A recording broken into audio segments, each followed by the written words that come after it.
Hi guys, welcome back to the channel and welcome in this lecture जहां पे हम Coal India के previous year question कर रहे हैं। कंप्यूटर साइंस के कोर सब्जेक्ट के प्रीवियस ईयर क्वेश्चन अभी हम कर रहे हैं। ऑलरेडी हमने जो सब्जेक्ट्स हैं बहुत सारे कवर कर लिए हैं। सी डी एस, एल्गो और टीओसी भी कर लिया हमने, एंड ओएस भी कर लिया हमने, सीओए भी कर लिया हमने, और डिजिटल लॉजिक, इनके क्वेश्चन हमने ऑलरेडी सॉल्व कर लिए हैं। In this particular video we are going to solve DBMS database management system के जो प्रीवियस ईयर के क्वेश्चन है कोल इंडिया में। 2020 का पेपर अभी हम सॉल्व कर रहे हैं, फिर हम 2017 का भी सॉल्व करेंगे। सारे सब्जेक्ट के क्वेश्चन जो हमारे हैं, कोर सब्जेक्ट के 100 क्वेश्चन सॉल्व कर रहे हैं, फिर हम 100 जो हमारे 17 के होंगे हम वो सॉल्व करेंगे। फिर हम एप्टी और रीजनिंग के क्वेश्चन भी जो है वो सॉल्व करेंगे, और आपको कॉन्सेप्ट भी हम सिखा रहे हैं। टोटल नंबर ऑफ क्वेश्चन जो थे 14 पूछे गए थे इस पर्टिकुलर सब्जेक्ट के। तो यहाँ पे आप देख सकते हो कि 14 क्वेश्चन पूछे गए थे, ओके, डीबीएमएस से। तो हाई वेटेज रहने वाला डीबीएमएस का। अगर आपको डीबीएमएस वगैरह कुछ आपको प्रिपेयर करना है तो देखो, कोल इंडिया की एक सेपरेट प्लेलिस्ट मिल जाएगी मेरे इसी चैनल पे। कोल इंडिया का अगर आप सिस्टम वाला एग्जाम देखोगे, कोल इंडिया सिस्टम यानी कंप्यूटर साइंस वाला सीएससी वाला जो एग्जाम है, उसकी पूरी प्लेलिस्ट है। रिक्रूटमेंट वीडियो से लेके प्रिपरेशन स्ट्रेटजी, फ्री रिसोर्सेज, सब कुछ है। तो अगर आपको डीबीएमएस पढ़ना है तो आप वहां से पढ़ सकते हो। अगर आपने गेट में ऑलरेडी पढ़ रखा है, एक्स्ट्रा कुछ नहीं पढ़ना अगर आपने गेट की तैयारी कर रखी है, ओके। फिर भी अगर आपको लगता है कि सर हमें और प्रैक्टिस क्वेश्चंस कहाँ से मिलेंगे, तो हमने बनाई है all India mock test series for the Coal India. All India mock test series, all India mock test series, जिसका लिंक आपको डिस्क्रिप्शन में मिल जाएगा, जहाँ पे आपको 1400 प्लस क्वालिटी क्वेश्चन मिलेंगे। 16 हमारे सब्जेक्ट वाइज टेस्ट हैं और हमारे 5 फुल एंड टेस्ट हैं। कुछ टेस्ट ऑलरेडी हो चुके हैं, लाइव हो चुके हैं, और आप जाके उन्हें अटेम्प्ट कर सकते हैं। कुछ टेस्ट अभी आने वाले हैं, शेड्यूल आपको हमारे वेबसाइट पे मिल जाएगा, link description and pin comment में है। तो टेस्ट सीरीज जरूर ले लेना, क्योंकि आपको वहाँ पे प्रैक्टिस में ज़्यादा हेल्प मिलेगी। और सेम जो कोल इंडिया का लेवल होता है वो हमने बनाया। हमने ऑलरेडी इसरो और बार्क जैसे एग्जाम की टेस्ट सीरीज बनाई थी, इसरो, बार्क एंड एचपीसीएल का भी हमने बनाया था। तो अगर आप इंटरेस्टेड हो तो आप टेस्ट सीरीज जाके एनरोल कर सकते हो, link description and pin comment में। ओके, आते हैं क्वेश्चन नंबर 1 पे डीबीएमएस के, और सॉल्व करने की कोशिश करते हैं। So question is asking which of the following is an is a unary operation. Okay, so what is the meaning of the unary operation? Unary and binary दो तरह से। तो देखो, बाइनरी नंबर मतलब 2 डिजिट होता है। बाइनरी मतलब हमारे पास ए और बी दो टेबल चाहिए, ठीक है, दो चीजें चाहिए कोई भी ऑपरेशन करने के लिए, ठीक है। अगर मैं बात करूं ए प्लस बी, अगर दो नंबर हम ए प्लस बी कर रहे हैं तो हमारा प्लस प्लस क्या है, हमारा यहाँ पे बाइनरी ऑपरेटर है। और अगर मैं बात करूं यूनरी, मतलब ए माइनस माइनस किया, ये क्या हमारा यूनरी है। मतलब हम एक ही एलिमेंट पे, एक ही वेरिएबल पे अगर हम ऑपरेशन लगा सकते हैं उसको बोलते हैं यूनरी। अगर दो चाहिए होता है उसको बोलते हैं बाइनरी। तो इनमें से कौन सा ऑपरेशन होता है जो यूनरी होता है, मतलब हम एक ही टेबल पे लगा सकते हैं। इंटरसेक्शन नहीं, इंटरसेक्शन दो लोगों के बीच में होता है, ए इंटरसेक्शन भी होता है। प्रोजेक्शन, अच्छा, प्रोजेक्शन हम किसी एक पर्टिकुलर टेबल से प्रोजेक्ट कर सकते हैं, this is the projection, below that. Okay, join, join मतलब ए क्रॉस बी करेंगे तब ज्वाइन होगा। कार्टेशियन प्रोडक्ट, ज्वाइन मतलब क्या होता है, हमें नेचुरल ज्वाइन वगैरह करना होता है। कार्टेशियन प्रोडक्ट मतलब ए क्रॉस बी निकालना होता है हमें, ठीक है। यहाँ पे मान लो हमने कुछ कंडीशन लिख दी, वियर कंडीशन थी, इसको क्या बोलते हैं हम, ज्वाइन बोलते हैं। कार्टेशियन प्रोडक्ट मतलब डायरेक्ट हम मल्टीप्लाई कर देंगे।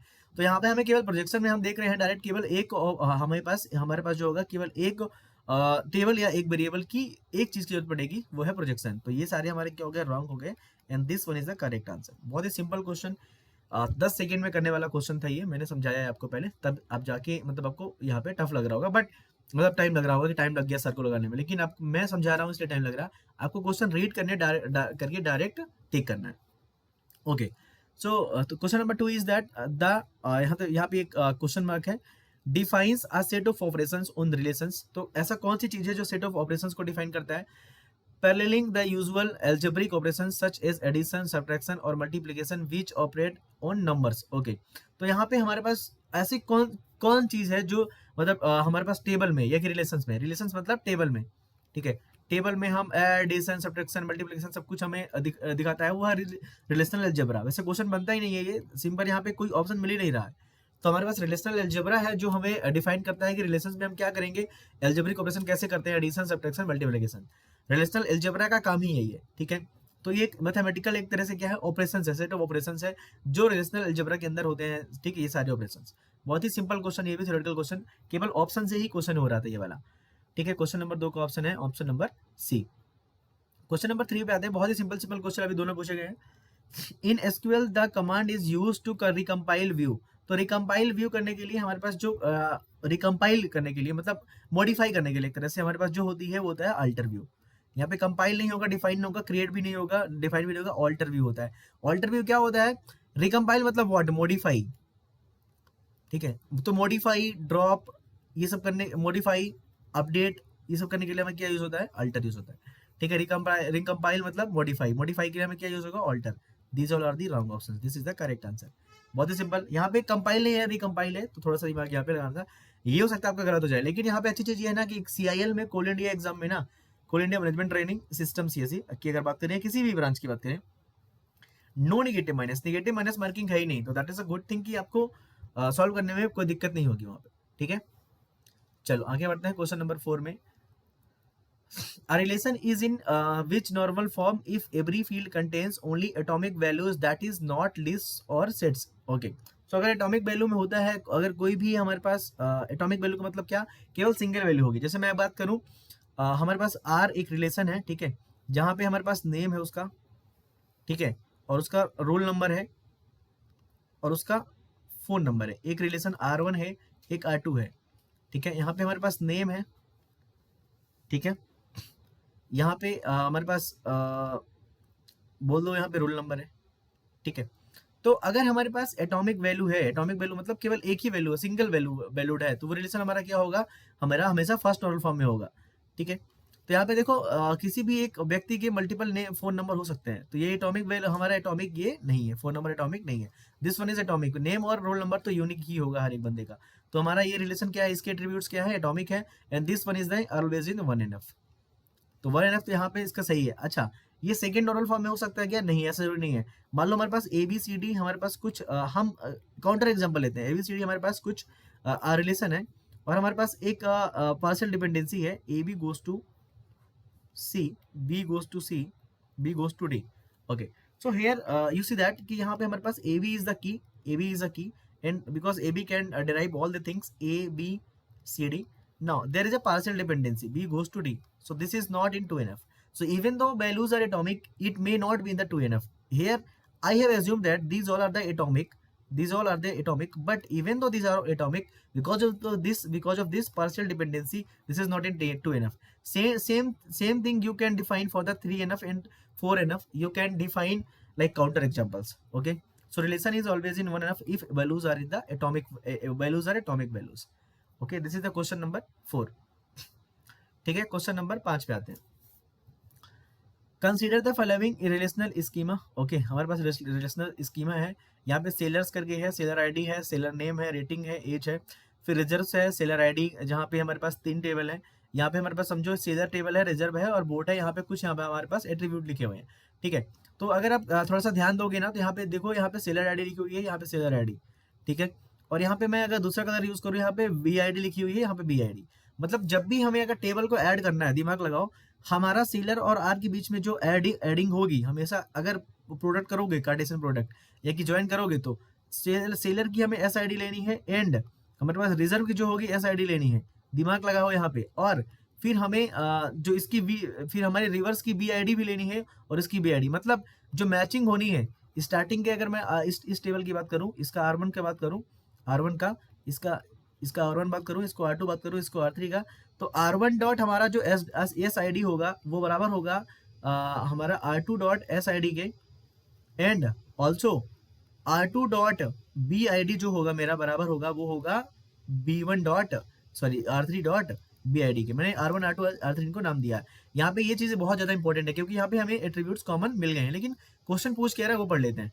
What is the equivalent SQL query for the following relational algebra query? इस relational algebra की हमारे पास जो equivalent हमारे पास SQL query होगी वो क्या होगी? So what exactly that is doing? That is, see here, you have to see it. Okay, you have to see it and you have to observe it. What is this operation? This is the natural join. What is this? Natural join. Okay. सो जब हम SQL में natural join करते हैं, हमारे पास 2 option होते हैं, या तो हम वेयर क्लॉज यूज कर लें या कि नेचुरल ज्वाइन लिख के। लेकिन यहाँ पे देखो कहीं पे नेचुरल ज्वाइन नहीं लिखा, मतलब वेयर क्लॉज ही यूज हुआ है हर जगह, है ना, कंडीशन लगा के। ठीक है, कर लेते हैं। तो पहले ये हमारी क्वेरी है जो रिटर्न क्या कर रही है वो देखते हैं। बहुत ही सिंपल क्वेरी लिखी हुई है, पाई नेम। तो सबसे पहले तो हम S नेम मतलब सेलर नेम यहाँ पे सिलेक्ट कर रहे हैं। सो यहाँ पे हम क्या कर रहे हैं, सिलेक्टिंग यूनिक, क्योंकि हमारा रिलेशनल अलजेब्रा क्या होता है, यूनिक देता है हमेशा। सेलेक्टिंग यूनिक सेलर्स नेम, हम यूनिक सेलर्स नेम का सेलेक्ट कर रहे हैं, जहां पे हमारे पास इनको नेचुरल ज्वाइन में कंबाइन करना, मतलब अगर हम बी यहाँ पे आर और एस को पहले अगर कंबाइन करेंगे आर और एस को, तो इन दोनों का जो आउटपुट आएगा base of the S I D पे आएगा, मतलब दोनों की एस आई डी यहाँ पे क्या होगी, मैच हो रही है नेचुरल ज्वाइन पे। तो हमें तो पहले इन दोनों पे मैच करा लेंगे, ठीक है। एंड फिर जो हमारा टेबल आएगा उसको बोर्ड्स के साथ क्या करना, फिर नेचुरल ज्वाइन करना है, बट यहाँ पे कलर क्या होना चाहिए, रेड होना चाहिए। सो बेसिकली ये क्या बोल रहे हैं, ऐसे सेलर आईडी, ऐसे सेलर आईडी का नाम बताना है हमें जहाँ जो जो जो हम बोर्ड बेचते हैं रेड कलर की। एक्चुअली ऐसा मान लो, अगर ये यहाँ पे हमारा कॉलम डिफाइन नहीं है बेसिकली कि क्या कॉलम कैसे है, ओके, बट हमें समझ में आ गया कि हमें मतलब यूनिक नेम सेलेक्ट करना सबसे पहले। तो यहाँ पे सेलेक्ट एस नॉम एस डॉट रेटिंग गलत हो गया ये हमें, ठीक है, पहले तो हमें यहाँ पे ये गलत हो गया, ठीक है। हमें एस नाम सेलेक्ट करना है, ठीक है, from sellers S R B, ठीक, एस आर बी जब भी होता है ये क्या लिखा है, इसका मतलब क्या होता है, एस आर बी का मतलब होता है, अगर लिखा है from sellers S reserve B board B, इसका मतलब होता है S cross R cross B, ये लिखा होता है। तो ये तो हमारा क्रॉस ज्वाइन हो गया, लेकिन हमें नेचुरल ज्वाइन लगाना, तो हमने बोला कि नेचुरल ज्वाइन लिखने के लिए आप नेचुरल ज्वाइन यूज कर सकते हो या कि आप बेयर क्लॉज यूज कर सकते हो। तो यहाँ पे हमें क्या बताया था, इन दोनों में से एस आई डी और एस आई डी मैच होनी चाहिए, मतलब सेलर्स को अगर मैं हम एस बोल देते हैं, सेलर्स को एस बोल दिया हमने, तो एस आई डी आर की एस आई डी से मैच होनी चाहिए। तो यहाँ पे अगर ऑप्शन नंबर 1 पे आओ तो ये तो पहले ही गलत हो गया था, इसकी एस आई डी आर की एस आई डी से मैच होनी चाहिए, इन दोनों की एस आई डी मैच हुई। और आर की बी आई डी, आर मतलब रिजर्व की बी आई डी, बी की बी आई डी से मैच होनी चाहिए, हो गई। एंड बी डॉट कलर क्या होना चाहिए, रेड होना चाहिए, that is a correct, this one is correct. अच्छा, ये दोनों इनकरेक्ट कैसे हुए नीचे वाले, वो भी देखना पड़ेगा हमें। तो ये तो है, यहाँ तक तो सेम था पूरा, where S dot S I D equal to R dot S I D, ये तो ठीक किया इसने, ठीक है, यहाँ पे इसको मैच कराया। लेकिन एंड बी डॉट कलर केवल क्या कर दिया, रेड कर दिया, लेकिन ये गलत बात है, क्योंकि हमें वी आई डी पे क्या करनी पड़ेगी, यहाँ पे मैच करनी पड़ेगी। क्यों, क्योंकि यहाँ पे क्या लिखा हुआ है, natural join, this one is a wrong. Same चीज यहाँ पे, केवल यहाँ पे बी आई डी को मैच कराया है, एस आई डी को मैच नहीं कराया है, कलर तो ठीक किया है, लेकिन यहाँ पे एस आई डी मैच क्यों नहीं कराया इन दोनों को, क्योंकि यहाँ पे क्या है, नेचुरल ज्वाइन, तो यहाँ पे करना पड़ेगा। This one is also wrong. So option number 2 is the correct answer. बहुत ही सिंपल क्वेश्चन था ये, पेन उठाने वाला क्वेश्चन है ही नहीं, यहाँ पे आपको सिंबल समझने हैं और आप आसानी से क्वेश्चन सॉल्व कर लोगे, ठीक है। तो आप इन क्वेश्चंस को ना, कुछ लोग एग्जांपल लेके करेंगे तो बहुत टाइम कंज्यूम होगा, लेकिन आपको समझना है क्वेरी, अब जैसे थोड़ा सा दिमाग लगाओगे ना, क्वेरी कह क्या रहा है, तो क्वेरी क्या कह रहा था, रिजर्व और सेलर में बोर्ड में हमें नेचुरल ज्वाइन करना है। पहली बात तो मतलब इस टेबल को इससे जोड़ेंगे, पहले हम रिजर्व और सेलर से जो आउटपुट आएगा उसको हम किससे जोड़ेंगे, हम हमारे पास जो यहाँ पे बी आई डी आएगा, उससे हम क्या करेंगे, इसको जोड़ देंगे, ठीक है। सो this one is a very tricky question और वेरी इजी क्वेश्चन, अगर आप क्वेश्चन को आसानी से समझ लेते हो क्वेश्चन को। तो क्वेश्चन नंबर 6 पे आते हैं। A tuple relational calculus query is expressed as, तो हम टपल टीआरसी में क्या करते हैं, हम इधर टपल लिखते हैं और इधर क्या लिखते हैं, प्रेडिकेट लिखते हैं, प्रेडिकेट ऑन टपल, हम डायरेक्ट पूरा टपल ही सिलेक्ट करते हैं, ठीक है। तो यहाँ पे देखो, यहाँ पे प्रेडिकेट, पी मतलब प्रेडिकेट है, इन्होंने डिफाइन नहीं किया, गलत बात है कि यहाँ पे टपल लिखा फिर प्रेडिकेट लिखा फिर टपल, ये भी गलत। तो हम क्या करते हैं, पहले टपल लिखते हैं इस साइड और इस साइड क्या लिखते हैं, प्रेडिकेट, ठीक है। तो ये हमारा टीआरसी में option number 1 is correct. Very simple question, अगर टीआरसी डीआरसी आपने पढ़ा है तो। अच्छा, हम डीआरसी में क्या करते हैं, डोमेन रिलेशन कैलकुलस में इधर हम क्या लिखते हैं, डी डोमेन लिखते हैं, इधर क्या लिखते हैं, हम प्रेडिकेट लिखते हैं।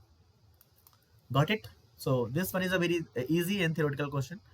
Okay, let's move to the question number 7। This one is a very बच्चा क्वेश्चन, यू कैन से, बच्चा भी बता देगा किसी को। In database management system ACID properties refers to, so ACID से हमारा होता है atomicity, consistency, isolation, durability. Authenticity गलत, एटॉमिसिटी, कॉन्फिडेंशियलिटी ये भी गलत, कंसिस्टेंसी होता है atomic, consistent, isolation, durability, this is a correct, this all are the incorrect. बहुत ही सिंपल क्वेश्चन, कोई भी बता देगा ये तो, एसिड प्रॉपर्टी वाला क्वेश्चन, मतलब ये तो अगर किसी ने कभी सुना भी होगा तो वो बता देगा आसानी से, ठीक है। Question number 8, relations and fields can be renamed in relational algebra using the renaming operator row। तो हमारे पास ये है, ठीक है, थीटा ऑपरेशन है, ये क्या है हमारे पास, ये थीटा हमारे पास ऑपरेशन है, ये हमारे पास रीनेम है, ये हमारे पास क्या है, ये हमारे पास सेलेक्ट है, ठीक है, सेलेक्ट मतलब कंडीशन वाला सेलेक्ट यहाँ पे होता है, और ये हमारे पास क्या है, नेचुरल ज्वाइन का है, नेचुरल ज्वाइन का, ठीक है। तो option number A is correct, this all are the incorrect. बहुत ही सिंपल क्वेश्चन पूछा गया था ये, क्वेश्चन नंबर 8 भी पता नहीं क्यों पूछा इन्होंने। ओके, एसक्यूएल के सारे क्वेश्चन करने वाले थे। In SQL the function average, mean, max, sum, count और all called as the aggregate function. What is this question, इन्हें क्या बोलते हैं, एग्रीगेट, क्योंकि हम इन्हें क्या करते हैं, एग्रीगेशन के लिए यूज करते हैं, this is the aggregate function. A blanket is the combination of one or more column values in a table that make a row of that unique within the table. That is a candidate की, primary की. ठीक है, तो देखो यहाँ पे option candidate की भी हो सकता था, प्राइमरी की भी हो सकता था. ठीक है, तो हमारे पास बहुत सारी क्या होती है, कैंडिडेट की होती है. कैंडिडेट की मान लो हमारे पास A1 है, A2 है, A3 है, उनमें से एक की हम चूज करते हैं, उसको हम क्या बोलते हैं, प्राइमरी की, और उसी के थ्रू हम ऐसा क्या करते हैं, पूरा काम टेबल में करते हैं. सो हमें प्राइमरी की यहाँ पे आंसर करना था. मुझे कैंडिडेट की भी आंसर लग रहा है, बट मोस्ट सुटेबल हमें यहाँ का क्या करना है, प्राइमरी की, क्योंकि हम हमेशा कभी भी टेबल बनाते हैं तो टेबल में अगर हम टेबल बनाते भी हैं, अगर आप रियल लाइफ में डेटाबेस बनाओगे तो वहां पे कभी भी हम कैंडिडेट की नहीं नाम देते हैं, हम हमेशा क्या देते हैं, प्राइमरी की ही नाम देते हैं. इसलिए according to me this answer is a primary key. But तुम बताओ कमेंट में इसका आंसर क्या हो, तुम्हें लगता है होना चाहिए. मुझे भी लगता था पहले, लेकिन बहुत सारे रिसर्च करने के बाद I thought answer is primary की. ओके, एंड आंसर प्राइमरी की ही दिया था I think. Okay, which includes a query language and commands to insert tuples into delete tuples from and modify tuples DML. सो हमारे पास DDL होता है, data definition language, जो कि बनाने के लिए होता है क्रिएट, ऑल्टर, ये सब. DML हमारे पास होता है इंसर्ट, सेलेक्ट, डिलीट. फिर हमारे पास DCL होता है एंड TCL होता है, data control language and transmission control language. इन सब के क्वेश्चन ना मैंने अपने टेस्ट सीरीज में बहुत अच्छे से कराए हुए हैं. ठीक है, बहुत अच्छे से क्वेश्चन डाले हुए थे, वो देख लेना. सो हमारे पास डिलीट, मॉडिफाई एंड हमारे पास इंसर्ट के लिए जो होता है क्वेरी लैंग्वेज गलत, data manipulation language DML correct, data definition language गलत, डेटा कैलकुलेशन लैंग्वेज DCL गलत. So option number B is the correct for this particular question. ये भी बहुत ही इजी क्वेश्चन, पहला लेक्चर जिससे देखोगे एसक्यूएल का उसको आ जाएगा ये क्वेश्चन. सिंपल सिंपल क्वेश्चन है. Fill in the blanks of a relation is a set of one or more attributes whose values are guaranteed to identify tuples in a relation uniquely. इसका भी आंसर सुपर की ही होगा. Most suitable यहाँ पे answer super की है. यहाँ पे की तो होना चाहिए आंसर, बट मोस्ट सुटेबल क्या है, सुपर की है. ओके, अब की वगैरह आपने अगर नहीं पढ़ा है तो थोड़ा सा आपको डाउट लग रहा होगा की होता क्या है, बट आपको पढ़ना चाहिए. सो सुपर की के थ्रू हम टपल्स को आइडेंटिफाई कर सकते हैं यूनिकली. बहुत ही सिंपल क्वेश्चन ये भी. Which command is use to enable, disable, modify और drop a constant in SQL. Constant को हम करने के लिए कौन सा टेबल करते हैं, अल्टर टेबल. ठीक है, ऑल्टर ही करते हैं. तो ऑल्टर टेबल, ऑल्टर कमांड हमारी होती है किसके लिए, इनेबल, डिसेबल, मॉडिफाई और ड्रॉप के लिए. मुझे लगता है ऑल्टर होगी. What is your answer, let me know. Okay, alter is correct answer for this particular question. You may say that sir modify होगा, बट मुझे नहीं लगता कि मॉडिफाई होगा. मुझे लगता है ऑल्टर ही होगा, क्योंकि यहाँ पे मॉडिफाई लिखा हुआ ऑलरेडी, तो मॉडिफाई तो आंसर होगा नहीं. तो alter is the correct answer for this particular question. Question number 14. This is the last question. अब fill in the blank is a pictorial depiction of the schema of the database that shows the relations in the database, their attributes and primary keys and foreign keys. तो यहाँ पे schema diagram लिखा ही है. schema का मतलब क्या होता है, एक चार्ट होता है जिसके थ्रू हम पिक्चर के थ्रू में सब कुछ दिखाते हैं. फ्लो चार्ट तो कोई मतलब नहीं है. रिलेशनल जबरा तो हमारा आ गया, टेबल के फॉर्म में हो गया. रिलेशनल क्वेरी लैंग्वेज तो होगा नहीं, ये गलत हो गया. तो मोस्ट सुटेबल, और यहाँ पे ऑप्शन अगर आपको तुक्का भी लगाना था तो कौन था यहाँ पे, स्कीमा डायग्राम. तो यहाँ पे DBMS में हमें मोस्टली जो क्वेश्चंस दिखे, थ्योरेटिकल क्वेश्चन दिखे. तो यहाँ पे थ्योरी वाले क्वेश्चन ज्यादा दिखे हमें. तो थ्योरी आपकी स्ट्रॉन्ग होनी चाहिए ऑफ द DBMS. और फ्री वाला रिसोर्स तो मैंने बताया है, उससे जाके पढ़ सकते हो और वहाँ पे सब कुछ क्लियर होगा आपको. ठीक है, लास्ट टाइम मैं बोल रहा हूँ फिर से, टेस्ट सीरीज अगर आपको चाहिए, आप you can enroll and you can attempt the test. जो इस लेवल के क्वेश्चन ही हमने बनाए हुए हैं. Okay, and thanks for watching. मिलते हैं फिर नेक्स्ट वीडियो में. हमारे पास जो सब्जेक्ट रह चुके हैं, अभी सब्जेक्ट बाकी है हमारे पास 2000 आई थिंक CN बाकी है हमारे पास, और हमारे पास CD बाकी है, और अदर्स क्वेश्चन भी है जो हमारे एक दो एक्स्ट्रा क्वेश्चन छूट गए हैं. अदर्स 3 वीडियो और आनी है 2020 की, फिर हम 2017 का वीडियो लेके आएंगे. Thanks for watching. चैनल को सब्सक्राइब कर लो अभी तक नहीं किया है, वीडियो को लाइक कर देना, कमेंट कर देना, और कोल इंडिया में अच्छा परफॉर्म करके आना. Thanks for watching.